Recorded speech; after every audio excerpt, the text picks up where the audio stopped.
नमस्कार दोस्तों, सनातनी टेल्स बाय राज में आप सभी का स्वागत है।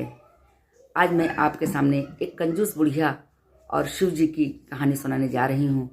एक बुढ़िया थी जो कि शिव की परम भक्त थी और सुबह शाम भगवान की मन से पूजा करती थी, उनकी सेवा करती थी, परंतु कभी वो किसी को दान नहीं देती थी। उसके दरवाजे पर चाहे कोई भिखारी आए, चाहे कोई साधु सन्यासी आए, वो कभी किसी को दान नहीं देती थी। सभी उसके दरवाजे से लौट जाते थे।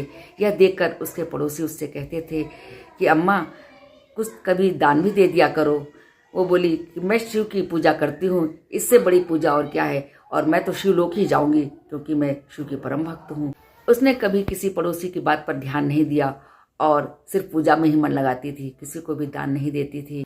तब भगवान शंकर ने सोचा कि ये मेरी परम भक्त है और किसी को दान नहीं देती है, परंतु इसे मुझे सही राह तो दिखाना ही पड़ेगा। यह सोचकर भगवान शंकर पृथ्वी पर एक बाबा के रूप में आए और बुढ़िया के दरवाजे पर गए। बोले कि अम्मा, कुछ खाने को दे दो, मैं बहुत भूखा हूँ। माँ ने कहा, अभी तो मैंने कुछ बनाया नहीं है, तुम शाम को आना। शंकर भगवान लौट गए और फिर शाम को आए। बोले अम्मा, बहुत भूख लगी है, कुछ खाने को दे दो। अम्मा ने कहा कि अभी तो खाना खत्म हो गया है, तुम कल आना। शंकर भगवान फिर लौट आए। अगले दिन गए तो बोले, अभी तो मैंने पूजा ही नहीं किया है। इस तरह से भगवान शंकर कई दिन तक बूढ़ी अम्मा के दरवाजे पर गए और खाने के लिए मांगे, लेकिन माँ ने कुछ नहीं दिया। एक दिन फिर शंकर भगवान उनके दरवाजे पर गए तो बूढ़ी अम्मा उनको जली कट्टी सुनाने लगी कि तुम बार बार आ जाते हो, तुम्हें शर्म नहीं आती भीख मांगते हुए। तब भगवान शंकर फिर वापस आ गए और अपने धाम को लौट आए।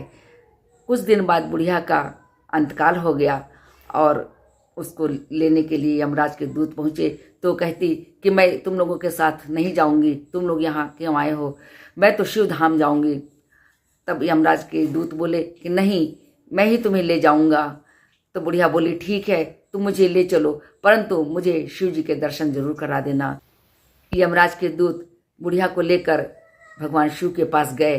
तब बुढ़िया ने उनके पैरों पर गिरकर प्रार्थना की, प्रभु ये मुझे कहाँ लिए जा रहे हैं, मैंने तो आपके सच्चे मन से पूजा किया। तब भगवान शंकर बोले कि अम्मा, तूने मेरी भक्ति तो बहुत की है, परंतु तूने कभी दान पुण्य नहीं किया है, अन्न का एक भी दाना तूने नहीं दिया है किसी को। मैं भी तुम्हारे द्वार पर 4 बार गया, परंतु तूने हर बार बहाना बनाकर मुझे टरका दिया और मैं वापस चला आया। तब बुढ़िया की आंखों से झरझर आंसू बहने लगे और वो भगवान के चरणों पर गिरकर क्षमा मांगने लगी, प्रभु मुझे एक मौका दे दीजिए। तब भगवान शंकर ने कहा, ठीक है, मैं तुम्हें 1 सप्ताह का समय देता हूँ और तुम 1 सप्ताह में जो भी दान पुण्य कर सको करो। ये कहकर बुढ़िया को उन्होंने भेज दिया। बुढ़िया अपने पुराने शरीर में वापस आ गई और 7 दिनों में उसने खूब अच्छे अच्छे भोजन बनाए और भिखारियों को बांटा, साधु संन्यासों को खिलाया, राह में बैठकर भिखारियों को भोजन कराती रही। इस तरह से 1 सप्ताह में उसने बहुत सारा पुण्य किया, जिससे भगवान शंकर प्रसन्न हुए और 7वें दिन जब उसकी मृत्यु हुई तो वो शिवलोक को प्राप्त हुई। ऐसे ही हमारे भोले बाबा जो सभी पर कृपा करते हैं। इस कहानी को सुनने वाले सभी भक्तों पर भगवान शिव की कृपा बनी रहे। जैसे बुढ़िया को मोक्ष की प्राप्ति हुई, वैसे हम सब पर भी भगवान का आशीर्वाद बना रहे। अगर ये कहानी आपको अच्छी लगी हो तो मेरे चैनल को लाइक करें, सब्सक्राइब करें। जय शिव शंकर, जय शिव शंकर।